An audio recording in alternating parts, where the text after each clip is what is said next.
Hello, ladies and gentlemen, and welcome back to another edition of On the Mic with Mike. I'm your host, Mike Larkin, and joining me tonight for a round two is adult star content creator and an amazing one at that, the one, the only Miss Kaela Luna. How are you, Kayla? I'm doing fantastic. Thanks for having me on again. Of course, first and foremost, the grind never stops, much like we were talking about before the show. Yeah, You're constantly doing a lot of great work, as only as you can do. I thank look you. at it from you're very welcome. I look at it from a stance too, like this. One of the things that we did see on your social media, you did put out a great video with Brittany Kate. I figured we'd start with that because my goodness, the two of you together, wow. You love just starting out the gate with like the big questions.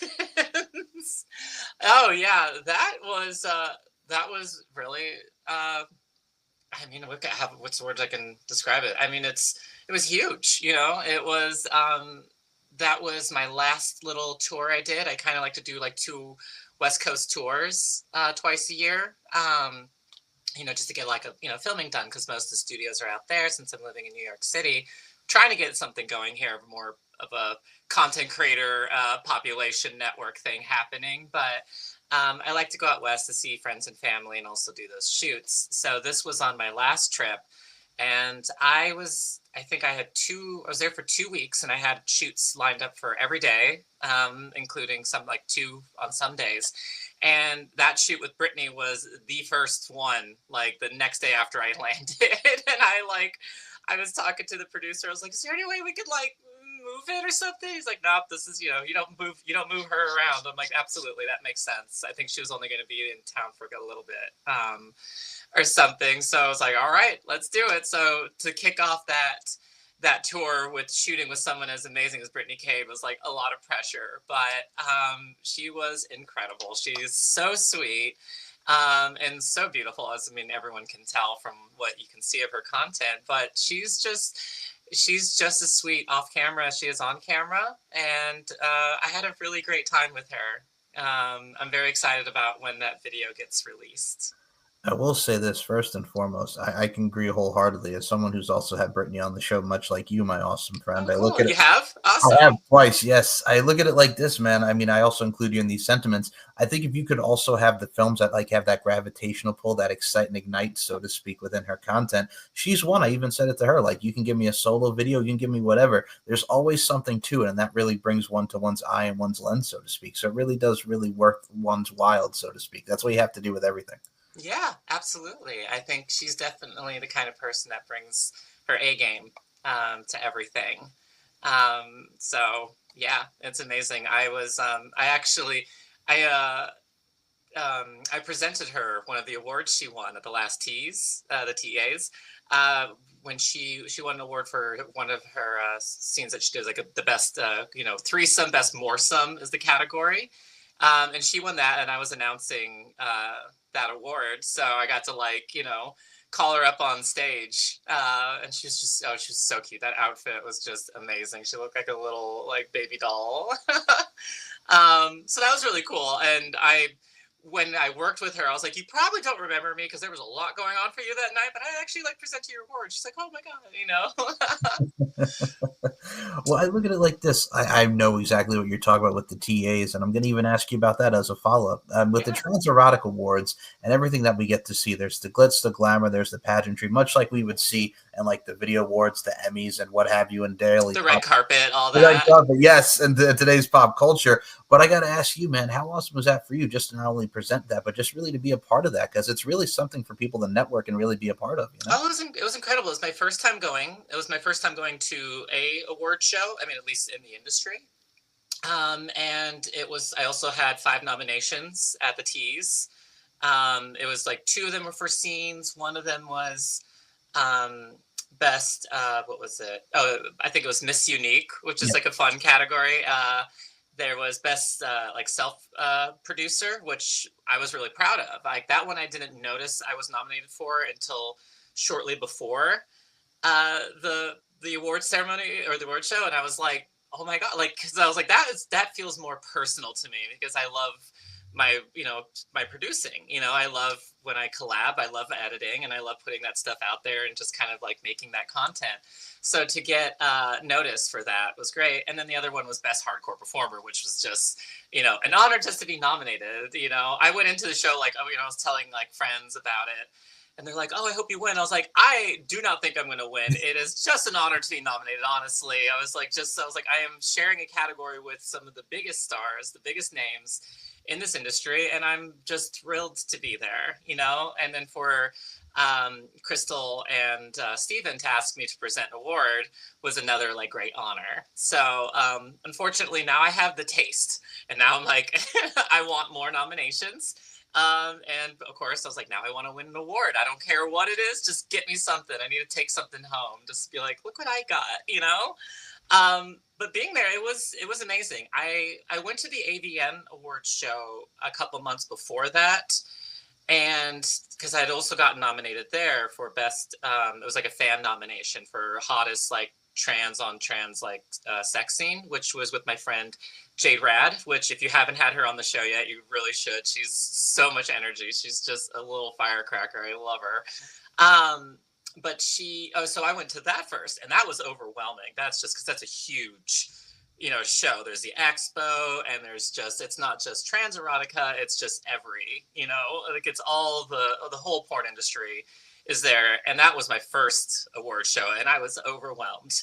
I was very thankful to have my bestie Blake there, Blake Lovely, who I know has been on the show. She was there, and she kind of helped me kind of like navigate that. So I'm always grateful to her and her showing me things, showing me around the things. But having had that experience kind of was a good buffer. So when I went into the teas, which was smaller, I was much more like, I know now what I want to do, how I want to present myself. I'm feeling more confident in my networking. I actually had like business cards printed this time. I came much more prepared to the teas. And it's like, I pay closer attention to the trans, category, I'd say, of porn. So being there was much more like, oh, I know these faces, including Natalie Mars, which is fantastic. But a funny story about that, the week before the teas, I was at SizeCon for my Giantess stuff, which is, just a little size community. It's, I think we had like 300 attendees this time, which is like good for us, and we had it up in Portland, and I was there as like a guest. I was on like a couple panels. I was like a featured guest, which feels great. It's just like being like a little micro celebrity, no pun intended. But I was walking around there, and I saw Natalie Mars, and my jaw just dropped. I was like, and I went up to her and I was like, what are you doing here? Like, I know, like, you're not in the scene. You know what I mean? Like, maybe she's created a Giantess video before for a fan, but I was like, I would know if you were creating, like, Giantess content. Like, what are you doing here? And she was there for a friend who is, in the genre and does that kind of stuff. So I got to talk to Natalie a little bit, meet her, and another just amazing person, just, for his... You get worried sometimes with like bigger names who you feel like might be overwhelmed or tired of just kind of having people always like come towards them and be like, oh my God, it's you. I mean, I grew up in Hollywood, so I got used to how celebrities kind of want to be approached, and like how they kind of sometimes just do not want to interact with fans, especially if they're not anticipating it. So I always try to like approach bigger names with respect and just a little bit of like, restraint. But I definitely went to her, I'm like, what are you doing here?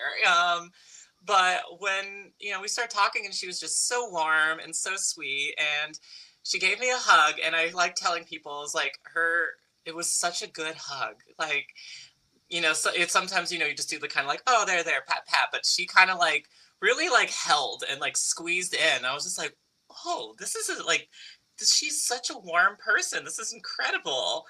And so, of course, I was talking to her. I was like, are you going to the teas? And she's like, yeah, I haven't really been, putting anything out, but I'm going to be there. So that was kind of cool that I kind of got the little like inside scoop that she was going to be there.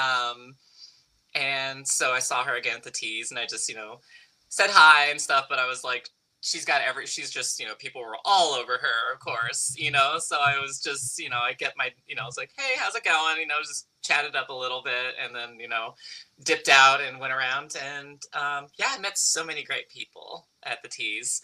A lot of people I'm looking forward to working with. I've worked with a few people I've met there, and other ones it's just our schedules are always in flux. I'm like, when I can come out to the West Coast, it's like, here's my window, here's what I'm shooting with. Can you fit any of those days?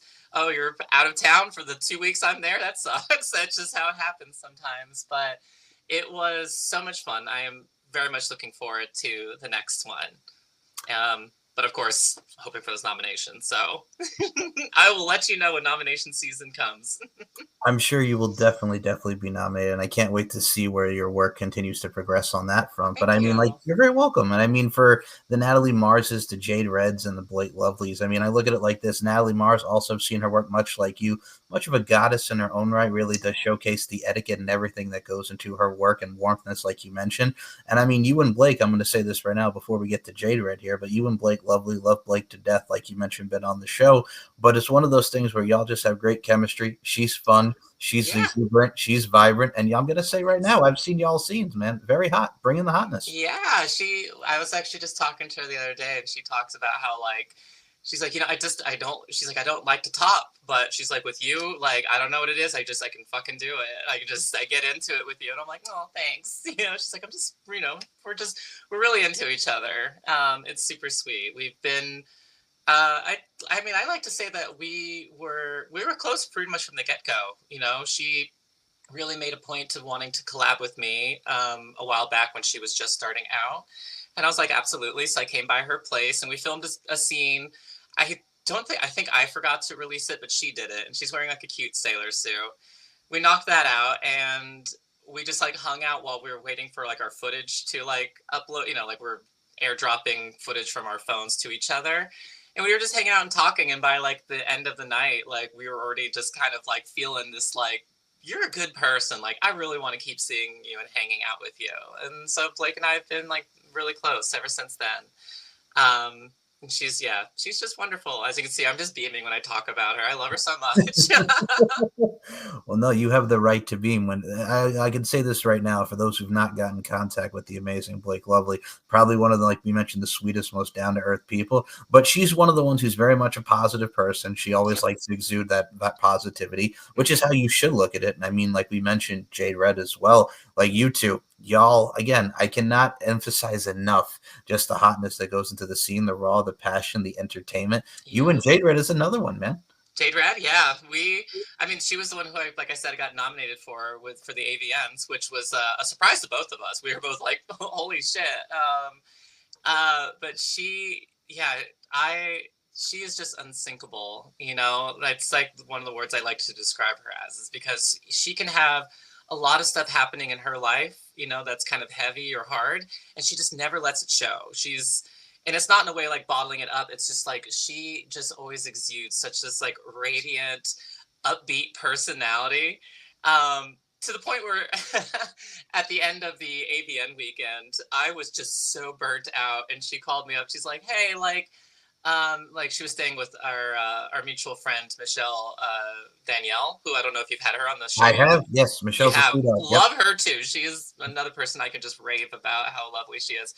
But Jade was staying with her, and Michelle had flown home early, and Jade doesn't really like to like be alone. So she called me up. It's like, can I come over to your hotel room and like crash for a little bit? And I was like, okay, honey, I love you, but I am so burnt out. I'm going to need you to, like, if you come over, I just need you to dial it down a little bit. I feel terrible asking you that, but like, I am about to like cry. I'm so tired and overwhelmed from this weekend. And she came over and she kept her energy down, but she was still that like friendly, upbeat person. And within an hour, she had me smiling and like had me she helped me like rally, which was great because I had 2 collabs to do that day, and I was like trying to muster up the energy to go shoot those things, and she really helped me like pick myself up. So I adore her too. That's the thing, man. And I mean, something that you also mentioned that is so important, and we always talk about boundaries and how you go approaching people. Like you mentioned, going approaching Natalie Mars. I think that's important in many aspects of life, whether you're being the limelight, celebrity status, and the adult entertainment industry.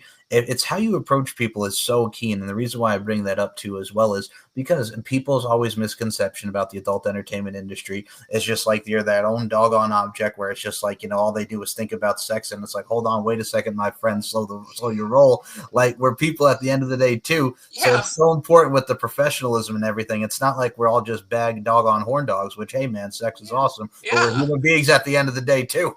I like to wrap Exactly. it up. Yep. It's exactly how you said it. It's like, well, yeah, like we are horny a lot of the times, but at the same time, and I point this out to some people, it's like, but this also is our job.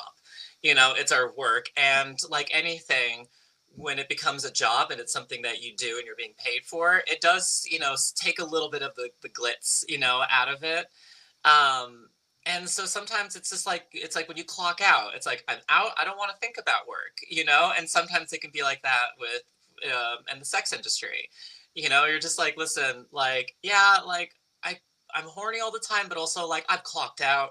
I'm not doing it right now. Like I don't want to like like you're feeling hot and horny and you want me to be hot and horny back, and I'm just letting you know, like, listen, I need to take a break for a little bit. Like um so yeah, but it's you have sorry, I'm stumbling over my words. It's just when you're at an award show and you're in public, like you do have to kind of keep this upbeat, friendly attitude, because even if you're having a hard day, or you're tired or something, it's like when someone approaches you, it's like you have to acknowledge that it took courage for them. Like they're nervous about coming up and talking to you. And I try to remember that. I try to remember how I felt when I approached people and how I would just be devastated if they like snapped at me or said something awful to me. But they've always, like, the celebrities I've, talked to and approached have always been very warm to me, even if they're not like, hey, it's super great to meet you, but they're like, they're polite, and it's nice, as long as you show that same politeness in return. And so I try carrying that forward whenever I'm meeting people. It's like, or talking to somebody. It's like, even if I don't feel it, if I'm tired or I'm cranky, it's like if I'm meeting somebody and they've made the reach out to connect to me, it's like I can muster up just that little bit more energy to just give them that warmth that they're looking for and make them feel seen and make them feel important.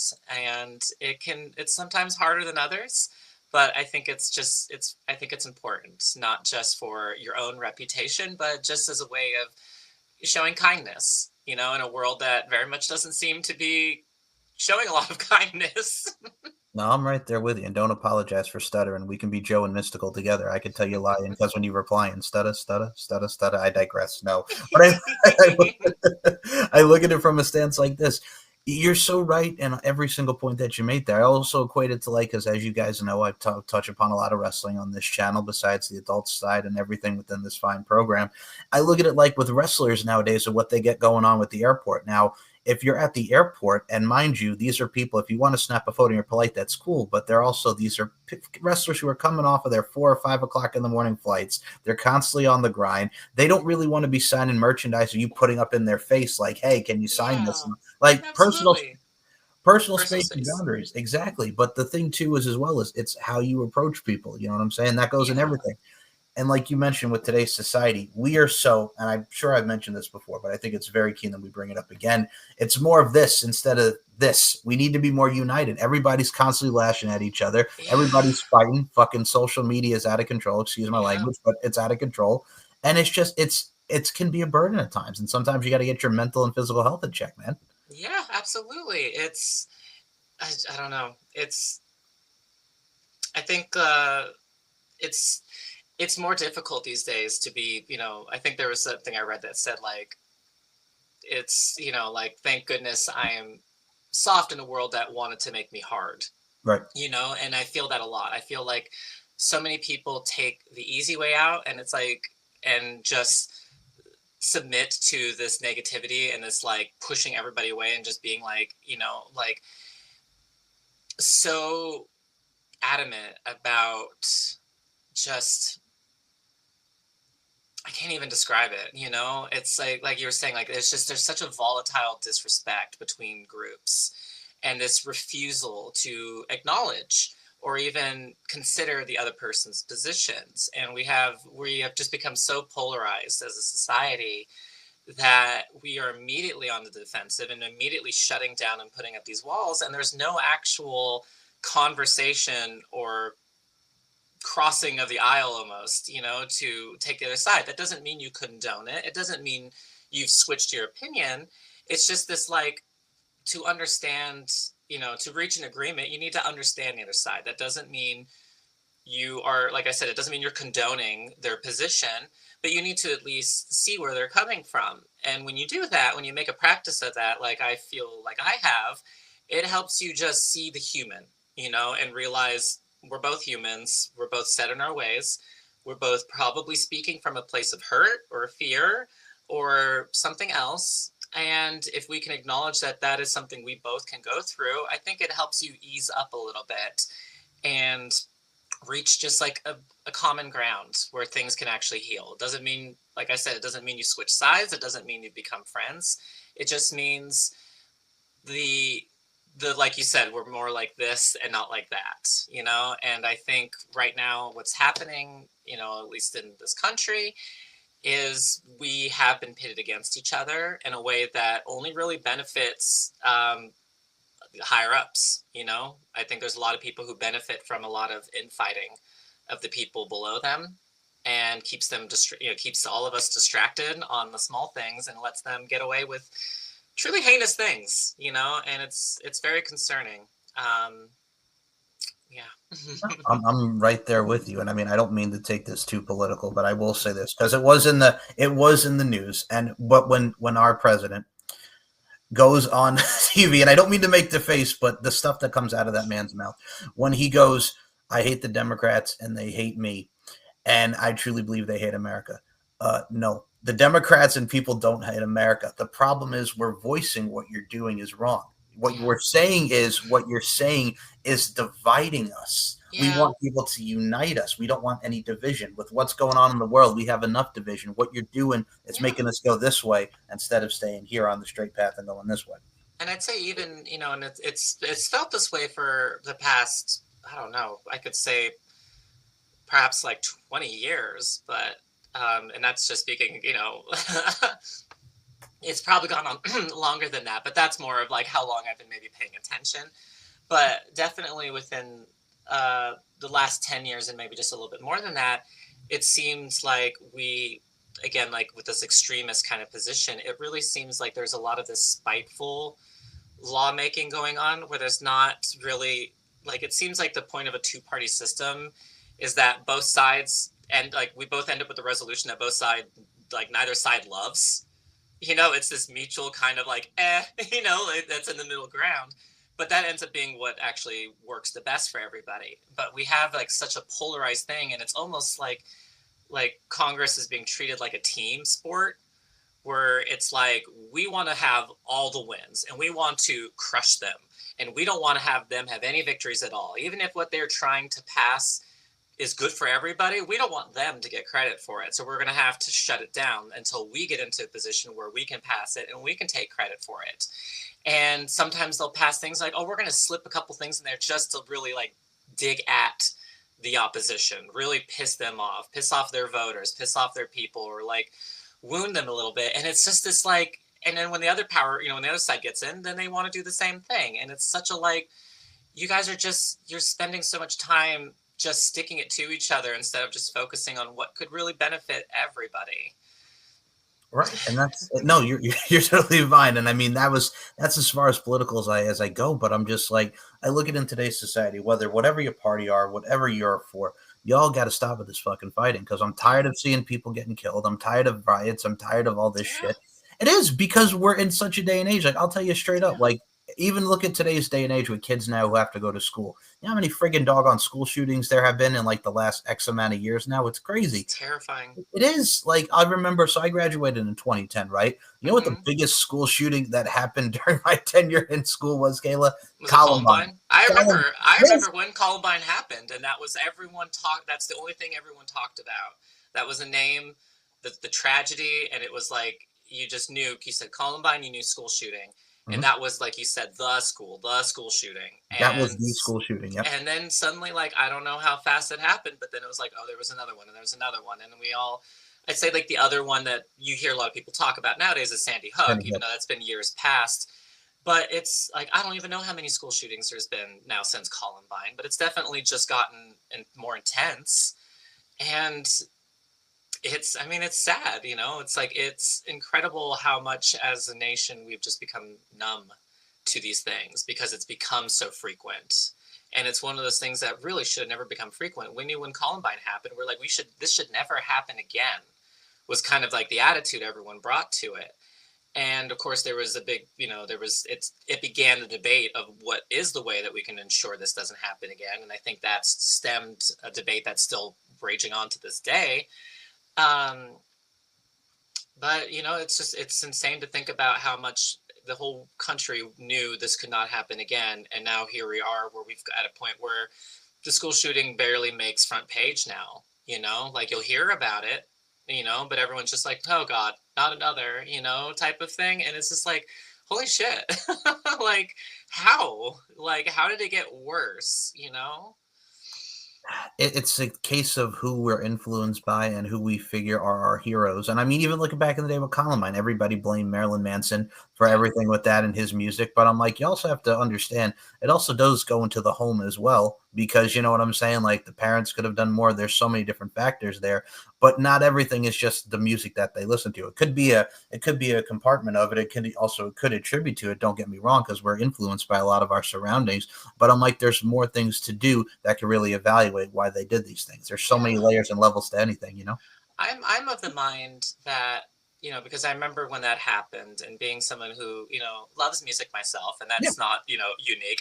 I've never met a person who's been like, oh, I don't like music, like everyone likes music. But to have blamed music as like, oh, it's because of this, like, even when at that young age, when Columbine happened, like that never rang true for me, because to me, I think music is a way that helps us feel seen and connected.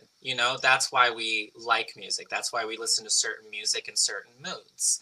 It makes us feel seen. I love to quote from, the Verve, Bittersweet Symphony, Hmm. when the lyric says, I need to hear some sounds that recognize the pain in me. And like, I carry that so much in the way I feel about music. And it's like, I, I didn't really listen to Marilyn Manson, but I'm also like, it, there was more shock to him, to his kind of music and metal, and that wasn't so much what I was into. I listened to more like downbeat songs, but I recognize there's people who've been in my life who listen to like angry music, and when I listen to it, I feel uncomfortable because I'm just like, ooh, like they're screaming, and there's just like it's double bass, and it's very intense, and so I don't personally vibe with it, but I've known people who vibe with it, and I know they're good people, and I recognized that they listen to it because it helps them feel not alone in this anger they're feeling. Just the same way that I would listen to music that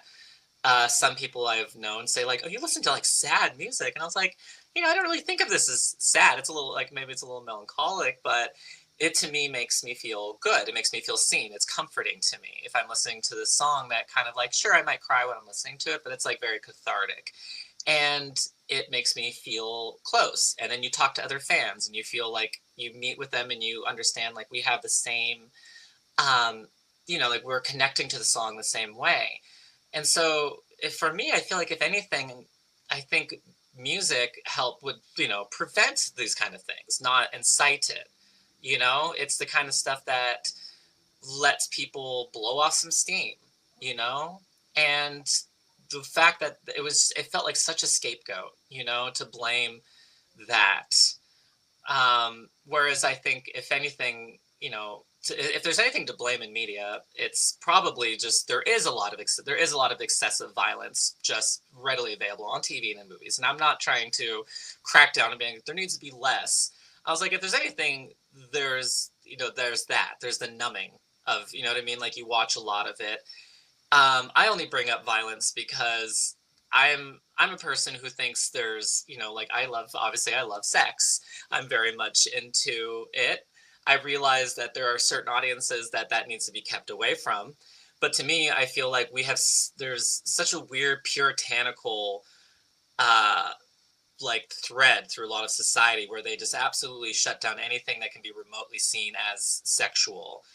And it's sometimes funny with how insane some people can be about censoring uh, things that they consider to be sexually inappropriate on television, and not really say anything about stuff that is violently inappropriate for television. And it's like, okay, so you think that like exposing children to this stuff is bad, but you don't think exposing, younger audiences to this stuff is bad. And it's just like whatever argument you think that this thing's doing, it probably could be said about the same as that. Or it might be that neither of those is true. It's like you said, it's about the parent, it's about talking and letting them know like, well, this isn't okay. Because I know even when it came to violence, when people were being critical about violence, they were coming after like Tom and Jerry. You know what I mean? They're like, well, this cat hit a mouse with a hammer, That damn type cat, of thing. And that now damn it's, cat, that damn yeah, mouse. but similarly, what's very, alarming to me and concerning is the wave of the media censorship that is saying like a same-sex kiss is inappropriate for children, but a heterosexual kiss is not, and that bothers me when people say like, well, these two female characters kissed and it's a kid's show and that's not okay. But it's like, but you never said anything about when the boy and the girl kissed, and that to me is like, that's not sex, that's not sexual, that's just expression of love, and so that's the kind of stuff I'm talking about, where I'm like, that what people are considering to be sexually inappropriate, it's like, well, that's not sexually inappropriate, that's just love, that's just an expression of love. And it's so weird when you think this heterosexual kiss is not sexual, but the homosexual kiss is, and it just lets you know how that person sees like homosexuality. It's like, oh, you just think homosexuality is like a fetish or a kink and not really a pure genuine expression of love. I don't know, it says a lot. I think there's a lot of ways that people are trying to shape the world to their very selective way that they want the world to be, and not consider just all the colors, and all the different ways that this society can be. So first and foremost, I'm glad we're having this discussion, because this definitely is something that is rooted to everything that we're going to be talking And I'm about. sorry, yeah, and I know I tend to just rant. So I'm so sorry that I talk for like 15 minutes at a time. First of all, my love, you're looking at the rambling man here. We will ramble together. You're totally fine.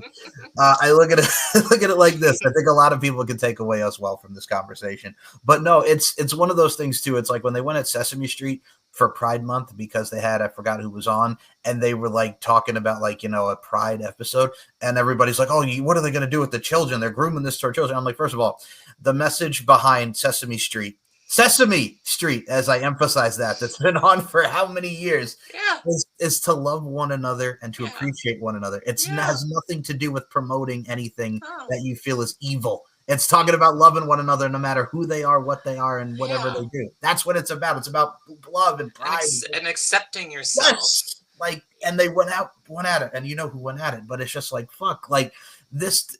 We worry, and I don't mean to. I'm. See, we're going on the soapbox here. I don't mean to get this angry about it, but I'm like, in today's society, we focus on shit that really doesn't fucking matter. What I mean by that is we have so much things going on in the world, from war, the economy, from this, from that, that is so much more palpable to today's society and our viewpoints and our surroundings, that the littlest, most tiniest thing, it's just like they blow up into epic proportions. And I'm like, this is really what fucking matters. And that's back to the point I was saying about like the distraction. You know what I mean? They were fighting over these small petty things when the huge things are ongoing, and I think it's all intentional. I think they drive up the storm and get us in a frenzy over it. Because both sides are real at arms about it, and I think there's bad actors on both sides, as I hate to say when I say it like that. It's like, yeah, there's people who really like to incite and stir the nest. But I also think like the main fighting force on both sides isn't really coming from a place of hate at their core. I think they're coming from a place of love, but it's been turned to hatred for the other side, So I think the people who sometimes speak out against LGBTQ things and say like, oh, they're grooming kids, I think they genuinely worry about their children. I think they're speaking from a place of love for their kids and fear for their kids. And they actually really do believe that this is going to harm their kids, and I think that's sometimes what I speak of. I think they're completely misguided in that, but I think in the end, I don't think they're just speaking from hate. They have a lot of hate, and a lot of them do speak with hatred in their voice. But I think it comes from a place of fear for the people they love, and that that's the kind of thing where I'm like, I feel like if we could see that in each other, it helps us speak to each other as humans, not just as this enemy, as the faceless enemy. Because when you speak to each other in that voice, the walls go up. Like people, you just when you attack someone, they got to go on the defensive, and the walls are up, and there's not going to be a connection made in that moment. You have to really begin with humanity and appeal to it and do it that way first, and then you can really start making the bridges and really put your positions down. And yeah, and it's such a shame too, because that is something I can get ramped up about. I'm very angry about when I hear about people and the things that they say about being opposed to LGBTQ representation in television. It's something that I get very upset about because of my own experiences. I grew up in a conservative town, um, and there wasn't a lot of representation on TV, and I knew certain things about myself, and I was absolutely terrified of it. I didn't know what was going to happen. I had convinced myself that I was like, I was like, what if my family kicks me out? Because there's no one in my family that's queer. You know what I mean? I was like, what if they like absolutely reject me and I get thrown out of the family? I thought about my town and I was like, what if something harmful happens to me? Because I remember being a kid at like like a local convenience store, and this was shortly after the Matthew Shepard thing had happened, incident had happened. And I remember there being like grown ass adults laughing about it, and saying like, oh, we should do that around here. And like I already knew I was bisexual. I didn't, I didn't realize I was trans, but I did have tendencies that I had already repressed because of ways that my family had interacted with me when I had displayed these things. Basically, I was dressing up, and I was basically, I learned at a young age like that I felt like my parents were ashamed of me, when they found out I was doing that. So I repressed it. I still did it. I just did it in private. But I didn't really think much about that. I kind of like let it, bury. But I did know I was bisexual, and just to hear some people in my town laughing about it, like, made me scared for my life. And it took me a long time to come to terms because I was so deep in the closet out of a feeling of isolation and survival. And I talk about it a lot because I'm a huge fan of animation. I love cartoons. I just like, I'll watch the shit out of any cartoon show, even if it's like Bluey, which I know is for kids. I'm like, this show's good, I'm like, I'll cry, and I'm like, it's so low stakes. It's such a comforting show. But I talk all the time about shows like Steven Universe, and I was like, if this show was on TV when I was the target demographic, I think it would have made me figure out things about myself a lot sooner, because I would have seen that it's okay. I would have seen something that I was like, these characters are going through something that I can relate to, and it makes me feel safer. It makes me feel like I am the person. I'm not doing something that's so unnatural that I'm going to be harmed for it. And a lot of people in the community make this position when they talk about, like, when people say like, oh, you're trying to groom our kids. We're like, we're not trying to groom your kids. If your kid is gay, they're gay. Nobody makes them gay. We're just here to let them know they're not alone. And the people you hear say that are all speaking from, I believe, the same place as me, is because they knew what that felt like. They had grown up in a world where they had no sense of community. They weren't part of the community. They were isolated and they were scared, and they felt tortured, or at least, threatened, or just frightened about the way that they'd be accepted by the people around them. And it kept them repressed and afraid until they finally were able to find that community and connect with the community and feel safe to really become who they are. And it's such an amazing feeling. And it's so liberating, having gone through that myself at a late age, relatively. Um, and it made me realize that, like, if I had known this, if like, I wish I'd known this stuff sooner. I wish I'd known a community. I wish I had realized that I could be this way at a younger age, because it would have just made a world of difference. I wouldn't have been so repressed and sad, and just all the things that I look back now and realize about myself. And just one last point, because I know I ramble. It's one of my favorite things of when you go through like trans communities. Like if you're on like Reddit, I don't like being on Reddit, but like I know it's a popular thread on Reddit. But like the trans timeline pictures, where trans folk will show their before and after pictures from their transition. And the thing that I always think is so touching about it is that when you look at somebody before they transition versus their after transition picture, there is this like spark in their eye, and I'm gonna start crying. It's like you can see the light, and I can see it in my own pictures. When I look back on it, I'm just like, God, I was so dulled and just like dead to the world. You know what I mean? It was like I wasn't. There was never any ideation of self harm, but there was also this sense of like not really caring about if I lived or died. It was just like, who gives a fuck? I don't give a fuck. I don't, and I just didn't take care of myself health wise. I was definitely a little risky with a lot of like substances and other things because I just didn't give a shit until I really came through and came out and made touch with who I was inside. And suddenly I was like, now I care. Now I'm like, now I love this life. And I see that in my pictures and I see that in other trans folks' pictures. And I think you could probably also see the same thing. You don't even have to be trans to see that. I think you can see that in a lot of people. If you look at pictures of when they were in a bad relationship versus where they were now, or maybe when it was like they might have been in the deepest throes of an addiction and now they're clean. And when you compare these two pictures, you just see it's like, oh my God, like it doesn't even have to be like their faces like cleaned up or they've like put themselves together. It's like it's always in the eyes. You just see this sparkle there when somebody has really come to terms with who they are versus when they were living in this like shell of themselves. And I think a lot of people in the queer community are just trying to be visible and just trying to let kids know, because in a way they're speaking to their own inner child. They're speaking to themselves in the past of just like, hey, it's okay, you know? Because that would have meant the world to me if someone had told me that at a young age. Anyways, I'm going to stop talking about that because I'll start crying. First and foremost, I will say this. Number one, don't apologize for rambling. Number two, you're passionate. It's okay. We're two passionate people here. I look at I'm it. sensitive. Everyone that knows me knows I cry very easily all the time.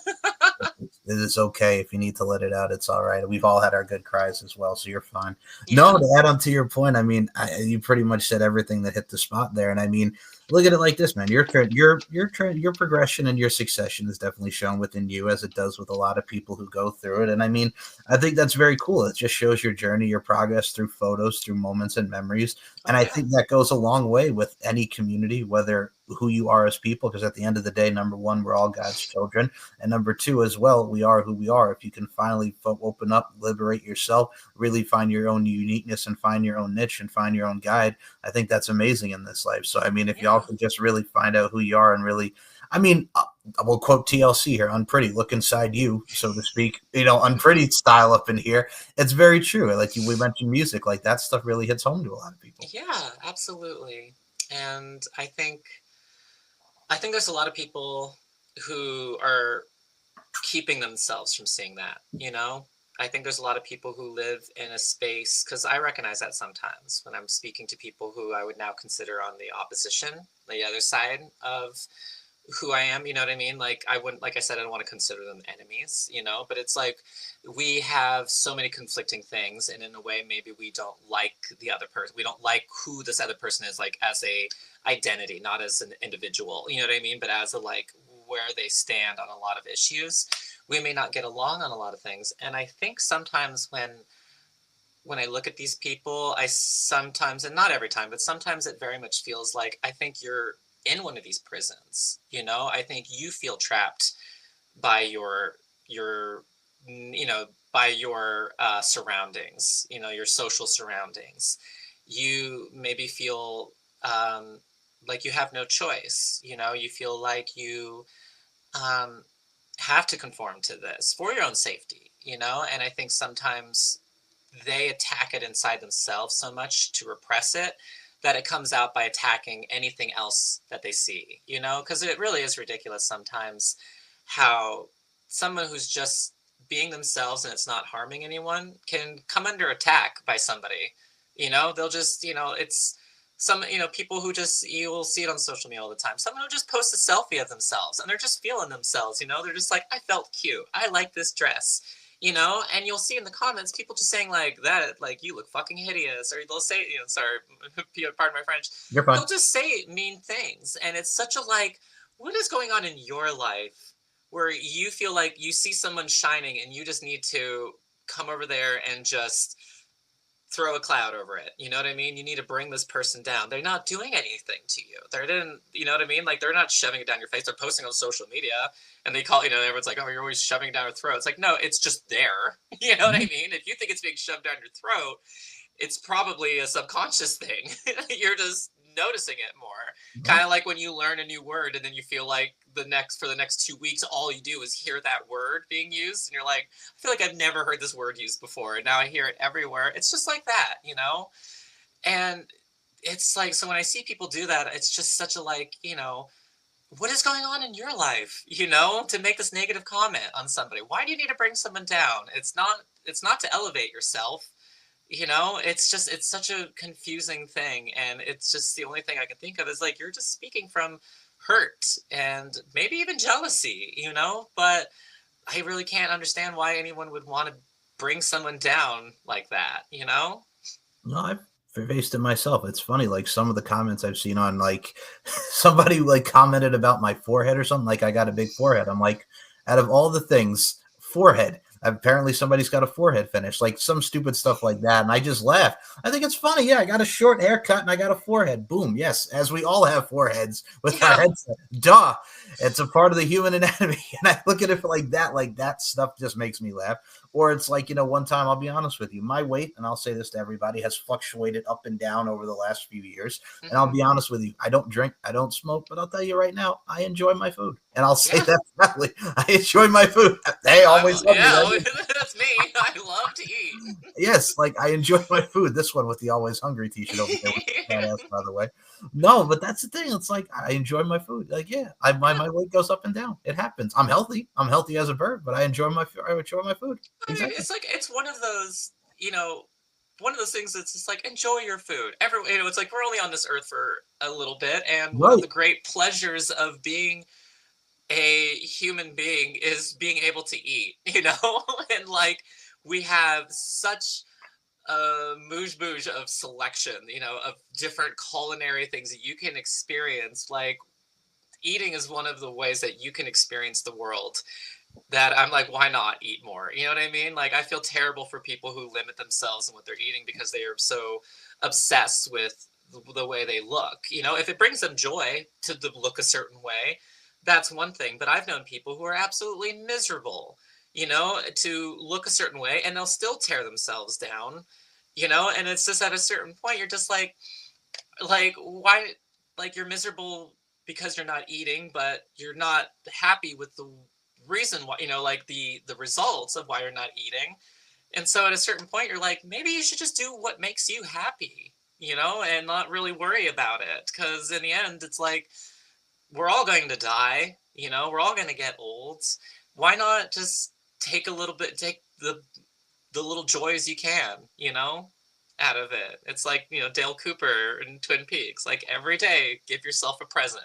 Just give yourself a gift. Don't plan it. Don't think of it. Just give yourself a little gift. And I really love that. And I think more people need to do that. Like, just treat yourself and don't feel guilty about it, because you're going to die, and one day you could be, you're on your deathbed, and you will probably think about all the times you denied yourself that one little pleasure, and you're just like, kind of wish I did it now, Right. That's how you have to look at it, man. I mean, it's like New Radicals. Can't forget, we only get what we give. It's like one. Well, that song too. That's a. First of all, I'm going to say right now, if y'all have not heard it, New Radicals, you get what you give. It's probably one of the best dang one-hit wonders ever. It was one-hit wonder, but damn it, what a hit it was! It still holds true. And it was a pretty fun music video. The only thing I'll say is, I despise bucket hats. I just think they're the worst thing. I know what you're talking about. Yeah, yep. The lead singer liked to wear them, and I was just like, God, I just hate that hat. everything else I love about this video. I love this song, but like, God, I wish you'd take that hat off. Everybody just wants to go run around the mall now, friggin' with the new It radicals. looked fun as hell, It especially for was. someone like I said. I grew up in a small town. We didn't have a mall, or like the closest mall to us was 3 hours away. So seeing that as a kid, I was like, oh, I want to do that so bad. It's okay. That's still one of my favorites, and I'll tell you why. Because now, well, there's perfect a word here. Now, like now, that's what I call music is up to like 100 billion and whatever the hell it is. Really, it's still going. Yeah, it's still going. Whatever. That's Bless why. their heart. I'm right there with you because it's just like a billion of them. Like New I remember the Radicals. first one. Same. I had Now Two that had the New Radicals on it. Like I'm still, Okay. yeah, I'm still like, give me Now Two, Now One. Like it's like the nostalgia of it. Like I Those are followed relics now. right. Like I followed the nostalgia of like the '90s Now One, and it has like the groups that we got, like Britney Spears sometimes, and like Ideal and all this stuff. It's like, can we take us back to like that, and where we can order like CDs and Columbia House Records and fucking magazines? Like, oh, take me back, take me back. Yeah. Oh, I miss those days too. I was one of those kids that fell asleep with the TV on and would Yep. wake up in the middle of the night to the like, here's the best songs about romance, or here's the metal hits, or here's, a whole bunch of, Enya, or Enya and Enigma and all these other really new age trippy, songs, and just it's 2 a.m. You're just like, holy shit. Like the Monster Ballad CD commercials on and off. Yes. Then all of a sudden, here comes Queensryche. I'm smiling next to you in silent lucidity. Yeah, there you go. No, I was that kid too. Like, give me the old Music Space commercials, when everything is just like, like the pump up the jams and everything is. Yeah. Yes, give me that. Hey, now. I mean, I was a huge fan of 80s music when I was in high school. You know what I mean? And by then it was already a bygone era. But I've just, new wave, or new wave, not new age. New wave is such a bop. You know what I mean? And there's so many things that started in the 80s that I think have really like grown since then. But to this day, now I love like synth wave. You know what I mean? And like the electronica has kind of really adopted a very heavy like 80s influence, and I just think it's this perfect marriage. And I love bands like Time Cop 1983, Corinne. I'm blanking on a couple other ones, but they're all incredible. Then they just are slathered in this like 80s vibe. Even when you look at their I can't say album art, you know what I mean, because that's kind of a bygone thing now too. But if you look at their the art on their Spotify or something like that, it's neon lights and like the 80s cars and stuff like that. I'm just like, oh, this is such a cool vibe. Same. I think growing up like where we did like 80s, 90s, 2000s, like that stuff, I think it's again we were so the early stages of the internet, but we were so like foregone from what we have at the social media age now. And I mean, I look at it from a stance like this, just the overall simplicity of it, but also number two, I mean, we had some crazy stuff. I mean, look at even right now, like Justin Bieber's going nuts on the paparazzi, which I'm going to tell you right now, I don't blame him. I don't blame him either. That's why people are like, oh my God, look at Justin. He's just, first of all, if I'm here in your face and I'm standing by my car wanting my privacy and your camera is right here in my face while I'm trying to just sit by my car, I would lash out too. Like, stop filming me. I'm just trying to sit by my car and relax. I don't have to deal with paparazzi. Obviously, I don't think I want to. As much as I want to become somebody and like make it in the industry and be popular, I don't want to deal with that stuff because I'm a very intimate person. I love being like close. I love giving hugs and things like that. But like, I can't deal with something in my face either. And I don't like flashing lights, and I don't like people talking over each other at me. So if I was surrounded by paparazzis where everyone's shouting different things and there's light bulbs going on in my face, and I'm like trying to make it to the door, but I can't see because there's so many flash bulbs, so like I'd be overwhelmed, and like I would probably start lashing out too. Just like you get like, it's just like a trapped animal. It's like it kicks in these instincts of like, I need to get away from this. And I'm dealing with fight or flight right now, and I'm willing to do both. I'm trying to get out of here, but I can't, so it's going to be a fight, And, Justin Bieber is kind of like Britney Spears, where, he was under the public's magnifying glass from a very young age. And that has to be incredibly hard, because we all sucked as teenagers, and in our 20s, like, you could be a good kid, but it's like we all go through that like awkward finding ourselves, and some of us, myself included, are continuing to find ourselves, in a couple of years you look back and be like, oh God, that was so dumb. Why was I doing that? That's so cringy. But like being a teenager into your 20s is like even higher of that. We all made stupid choices and we learn from them. But most of us got to keep that in private, and that got to be just for ourselves. But people like Justin Bieber and Britney Spears, you do anything, they see it and they blow it out of proportions and they start making assumptions about like who you are or what you're about. And that has to be just infuriating. I cannot even imagine. And I don't wish that on anybody. I think a lot of stars don't recognize, would say like it's not worth it, like, I mean, some of them would, but I know that the money probably speaks otherwise in a lot of ways. But I know it has to be insane. I know Chappell Roan went through that, amazing artist, love her to death. But the way that she blew up was overwhelming to her. And she would like start kind of having really rough times at her shows and she was very vocal about it, of just being like overwhelmed by the sudden surge in publicity she got, and the way that people, and this almost ties back to what we talked about like at the beginning of the show. People project what they think you are onto you. You know what I mean? What you need to be for them. And so as a porn star, people will come to you and they're like, oh, you're horny all the time. You're just a sex maniac. You just want it all the time, And so when I come to you and I make an advance, you should just be like, oh yes, that's what I want. And they don't think like you're a human. You're like, no, I'm not in the mood, or I don't know you. You know what I mean? Or any other kind of thing. Or like, that's not my fetish. But they project it onto you and they get mad at you when you don't conform to that, their idea of who you are. And so, celebrities have to deal with that on a huge scale, and it gets infuriating. It's they stop looking at you as a human. They look at you as, their ideation of you, and you have to conform to that or else they lash out at you. And it's such a baffling thing, but it happens all the time.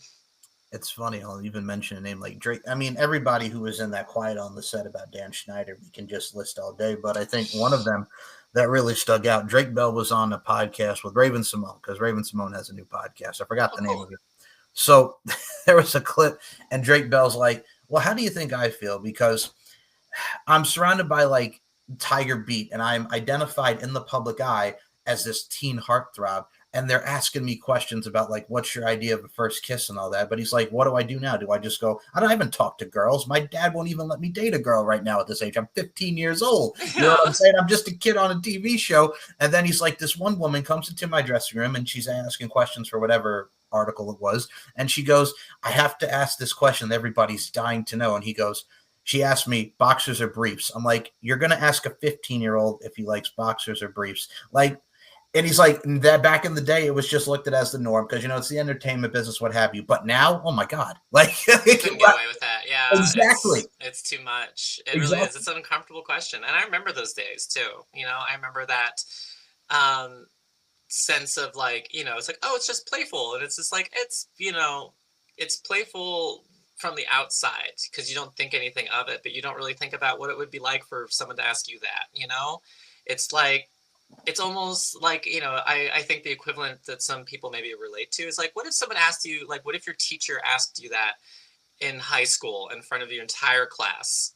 Like, are you wearing these underwear right now? And everyone turns to look at you. You know what I mean? It's like, that would make you feel kind of uncomfortable. Most people, at least. I don't know about me. I was kind of a class clown, but, but I could still feel how like that mortifying of like, why would you ask me this? Everyone's looking at me. Everyone's listening to this. And I don't want to tell everyone like to like picture me under my clothes right now, like that's so uncomfortable. And so to have an adult, put you in that position and broadcast that information to not just your classmates, but to the entire world of other, other adults who many probably are thinking less than savory thoughts of you. It's just it's very like forced vulnerability. And I can't imagine how much that must have just sucked. Right. That's the thing too. I mean, and we look at it from a stance, even in today's day and age, like what you mentioned earlier about like how we view porn and stuff like that. Now I'm like, first and foremost, porn, and I've said this even as a kid, like watching it even in my teenage years, and we all have our sweet, sweet fantasies, baby, to quote the great Mariah Carey and stuff like that. But I look at it from a stance like this, with how people put community guidelines on stuff when there's so much worse shit out there, to put it in the bluntest of terms. Like there's this thing, and I remember as a kid, like even as a young teenager, right?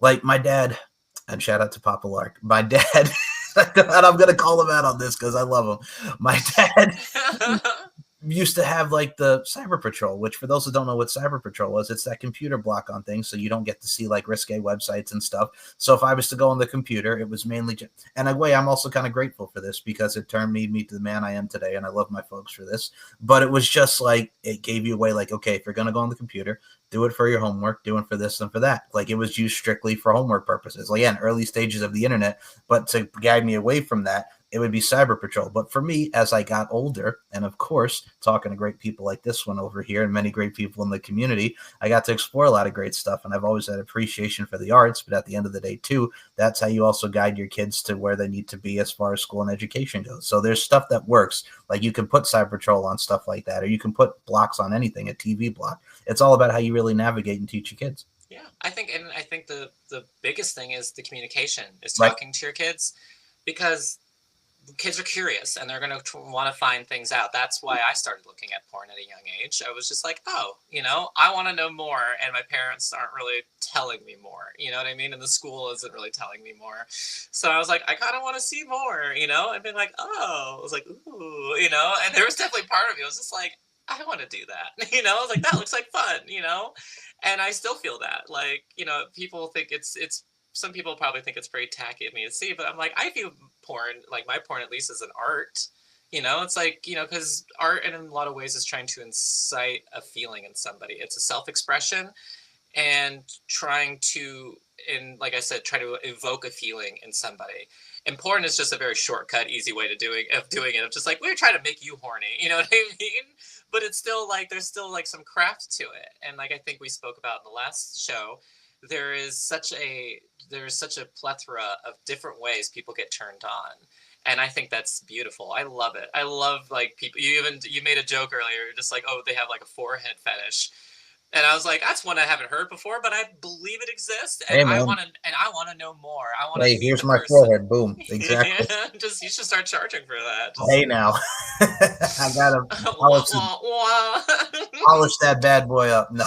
Yeah, like, but I believe, like you said, I was like, that's one I haven't heard of, but I believe it's out there. And I was like, I want to talk to that person. I want to know, like, where did it start? Like, what Right. got you into it? What do you like most about foreheads? Things like that, because I think it's so fascinating, and I think it's actually really pretty, when people, like, this way of everyone has these things. And I like to know more about it, and I like to. That's something I kind of will always tell people when they reach out to do, like, ask me to do like a custom video, and they say, like, do you do this kind of stuff? And I'm like, well, not routinely, but I will do it, because, like, in the end, I was, it's cheesy, but I always like to say, like, I like to make dreams come true.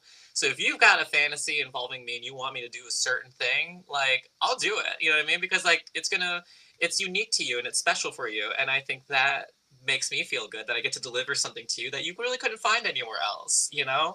I've had, like, one custom video I did was the person wanted me to basically fornicate with a vacuum cleaner, but refer to the vacuum cleaner as Nunu, which was the vacuum there was a character from Teletubbies that was a vacuum named Nunu, and it makes this weird sucking sound, which I was like, that's inappropriate. Like, speaking of things that are inappropriate for children, I was like, this children's show has a vacuum cleaner making like noise, and it's kind of disturbing.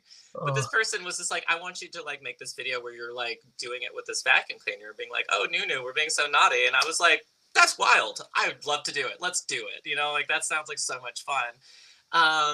And so, like, yeah, I made that video. I didn't release, I haven't dropped that one. That was more of like a private one. But I was just like, it's just, we all find these little things that just turn us on. And I think, there's mainstream porn is very like, oh yeah, this is vanilla, as far as I can see. It's like, it's just a hardcore penetration shoot. And that's hot in itself, because there's a lot that goes into a performance on porn that I think a lot of people don't realize, like, like, fucking for the camera is a lot different than the way you'd fuck off camera. You know, it's like you gotta open yourself up. You know, we're not like the inserting isn't going like this, it's going like this, you know what I mean? So that they can see everything and they're not going all the way in, and we're playing it up. And there's so many cuts between the scenes and the shots, and that like the momentum, and the guys got to stay hard and the girls got to keep that energy up and stuff. And there's a lot of work that goes into it. And when it comes together is just like, yeah, I think a lot of people look at porn as just like, oh, it's so baseless and all that stuff. And I was like, no, there's the easy porn, and then there's the very nuanced stuff that is really unique. And I think that's what kind of makes it an art, and why like when to be nominated for like best self producer meant a lot to me, because I was like, that's something I really like to put heart into, and cater to, and really just make sure that everyone's kind of getting their kicks. Absolutely. I mean, at the end of the day, like you mentioned, the art form side of things, you're painting your canvas. And I mean, I'm gonna tell you straight up and down, like 6 o'clock, one of my favorite scenes of yours, and we've discussed this in our messages, and I'll say this to you up here live on this show here, like you and friggin', my goodness gracious, Ava Venom, passion upon passion upon passion. One of my favorite scenes of yours. Wow. Wait, have you seen both of them? We did two of them. I've seen both, but I'm talking about the one where y'all are like on the bed. That one was very hot, and then the other one. Yes. I was like, we're on the bed in both of them. Was it the one that Giselle filmed? Yes, thank you. Yeah, that's the most recent one. I came over that night. That was when I told you about how I had Jade come over, and I was like, all right, I need you to kind of like be chill, and she helped me rally for the 2 collabs I had to do that night. One of them was that scene with Ava Venom. I went to her hotel suite where she was with Giselle, and originally her and Giselle were going to double team me, but Giselle had just finished doing a collab with somebody else, and so she was a little wiped out. So she's like, I'll just man the camera. And I was like, that's cool, because the last time we had just a stationary camera. We had the 2 angles that we filmed simultaneously, and I just basically was like, I can't choose between the angles. I'm gonna cut it just like we are right now with the split screen. I'm like, I'm just going to split screen and let you can just choose the side that you want to see, like the angle you want to view. But to have Giselle there to film it made it like just gave it that little extra, so she could move the camera and get it in there and see the close-ups. She was amazing. But I was slightly disappointed that I didn't get double teamed by her and Ava, because I was like, God, both of you are just so hot. Of course I want to be sandwiched between you two. But yeah, Ava is wonderful too. I love her to death, and I love filming with her. And I get the feeling she likes to film with me too, because that last one we did with her, we knocked that out in like I think the video is about 20 minutes long. Mm-hmm. It took us a half an hour. So you know what I mean? Like we went in there, we just like talked about like, all right, what am I going to wear? What are you going to wear? All right, did this. And then we're like, all right, we'll just do it like this. We'll just flip positions. Maybe we, like take a little break to cool down a little bit and then get back at it. And we just knocked it out in no time, because yeah, we're both professionals, but I think we both feel that like that energy with each other, where it's like, this is just easy and natural with each other. Absolutely. And that's what makes the best scene. A shout out to Giselle for filming that, and shout out to both of you ladies for absolutely killing in that. And I've said it before and I'll say it again, going on record, I was like, I think Ava Venom's one of the best trans tops I've worked with, at least. She fucks like a truck, is what I love to say. She just pounds in there, and I'm just like, this is amazing, and you look gorgeous doing it. And there's not a lot of trans tops in the community, so for her to be one and be as good at it as she is, and she's a great bottom. I haven't topped her, but like I've seen her bottoming, and I'm like, she's got it all around, and she's just killing it, and I have so much respect and admiration for her. And I gotta say, shout out, much love and respect to everybody that not only that you've worked with, but everybody networking, communicating, and doing everything in this fine industry. And much love and respect to you, because I got to tell you something, my friend. You are absolutely killing it. You're on the ground, and I cannot wait to see where your journey takes you, because you have been absolutely on a roll. I truly mean that. I'm feeling it, and I'm trying to keep it up. It's kind of like when you're peaking, when you're like, maybe you're taking a drug or a substance, and you're feeling there's this like, oh, this is good. I'm feeling really good. And you're like, I don't want to go down that downhill just yet. I've been chasing that. I'm just like, oh, I'm feeling that momentum. I'm feeling it. I'm not ready for this ride to be over. I want to do more content. I've got some more things I want to do. I want to get as far as I possibly can in this industry.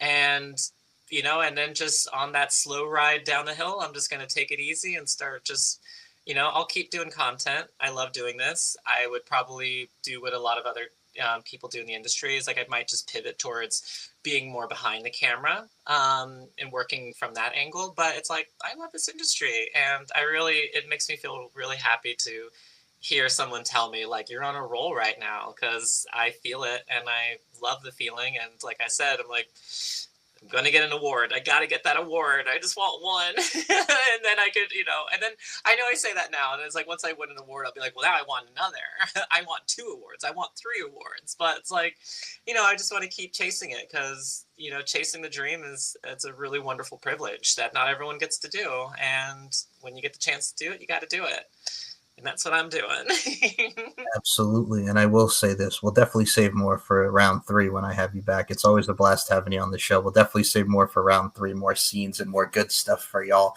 But I got to say today's conversation, we really touched upon a lot of deep stuff. We touched upon a lot of the great scenes and great moments and memories of this one over here. So I think the best way to end this is the last one I asked you about some advice you would give to a lot of people that want to get into the industry. But I got to ask you for a 2-part question before I have you promote the socials here, Kaela, is what are some of the things that, number one, that you're grateful for being in the industry, and number two, what are some of the best takeaways that you've learned thus far being in the adult entertainment industry? The first thing that comes to mind about what I'm grateful for in this industry is my friends in the industry. I've mentioned a lot of them tonight, but like of course, top of thing is like Blake's my bestie. I love her to death. She's on that grind. I have so much admiration for her and just how hard she works and the connections she makes. She's so good at networking in a way that I just can't even believe. Like, I'm a social butterfly. I think I can lay on the charm, but she is just on another level, and I love watching her work and grease those wheels. And she really, she's one of those people that really likes to help out her friends. She's such a good uh, friend. So shout out to her. But I wanted to shout out to the other girls I'd mentioned: Jade Rad, Michelle, Daniel. Daniel, and some people I haven't mentioned. Stacy K. Oh my God, I'm starting to blank. Um, there's so many people that I I want to talk about. Oh gosh, I feel terrible because now I know I'm going to forget people. But I'm truly thankful for my friends in this industry because we have each other's backs and we build each other up.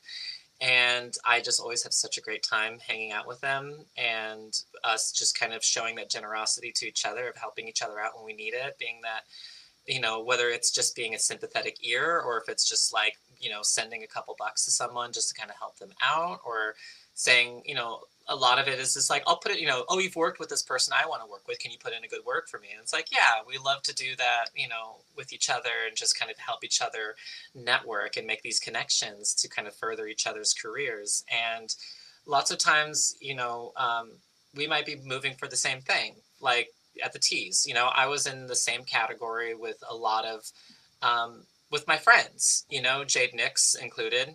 We were both up for best self producer. And I could feel it. Like, we both want to win it, but we both would be so happy for each other if they won it. It's like we're in the same category, but we're not competing with each other, and that's so rare. And I'm so grateful that we can be supportive while also be peers, and kind of moving for the same goals and realizing we're not, crabs in a bucket trying to push each other down to succeed. We really can lift each other up. And I am so grateful for that. And I love my friends so much. And I'm going to keep plugging anyone I think of. I'm going to be like, oh, you should interview her. You should interview her.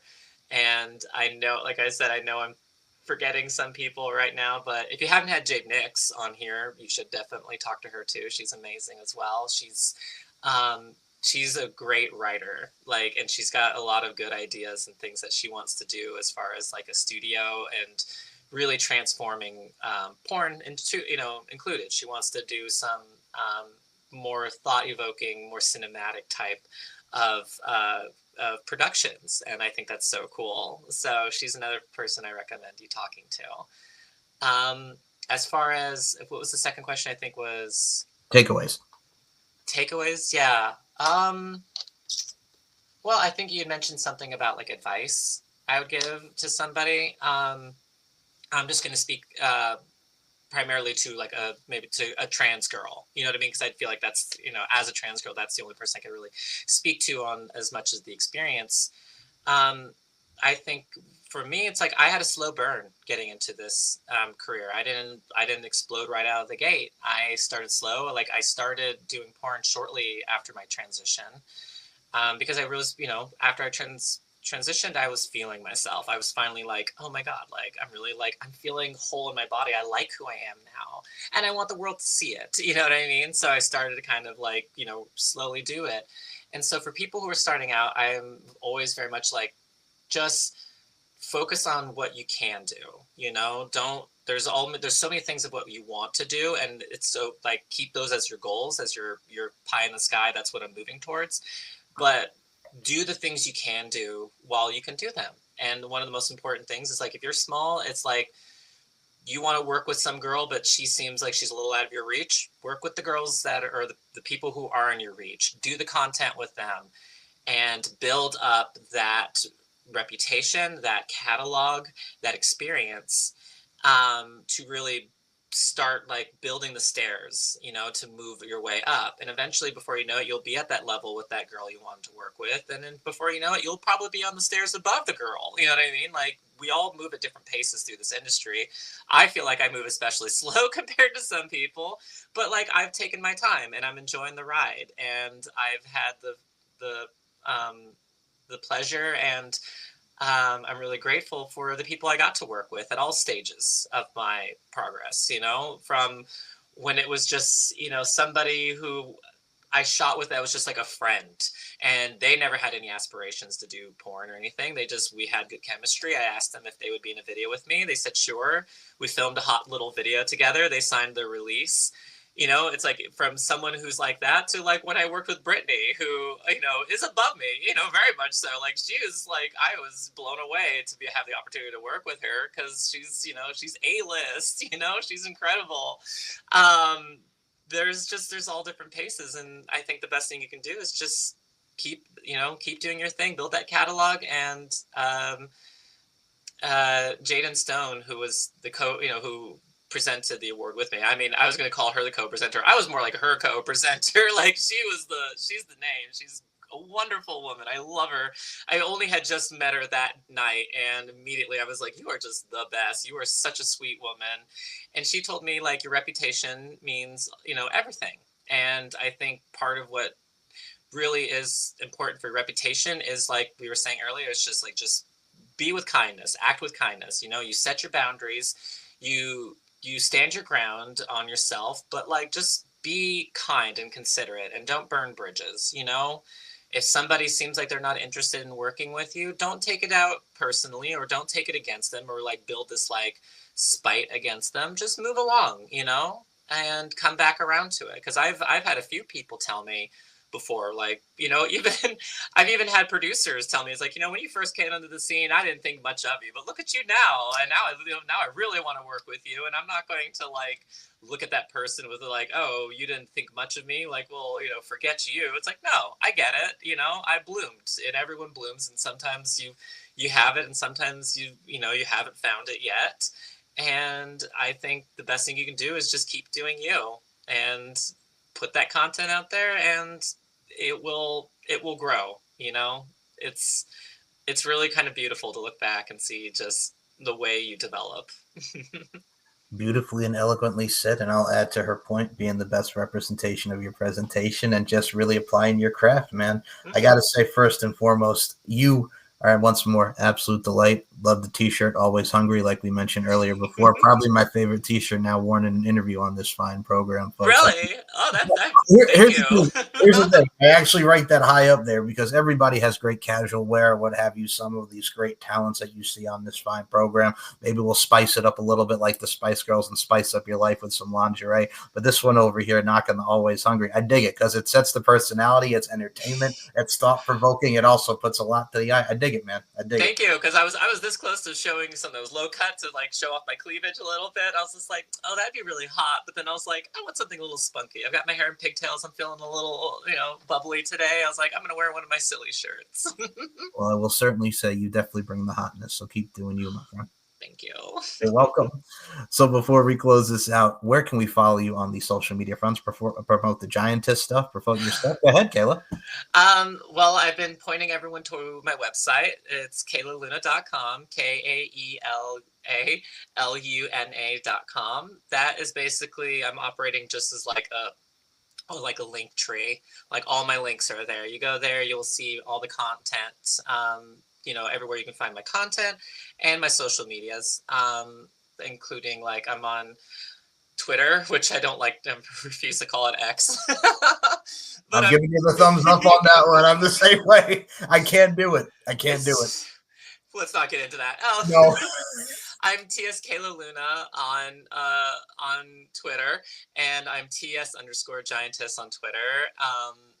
Check out my Giantess stuff. That's near and dear to me. And I'm also on Blue Sky, which is a lot of fun.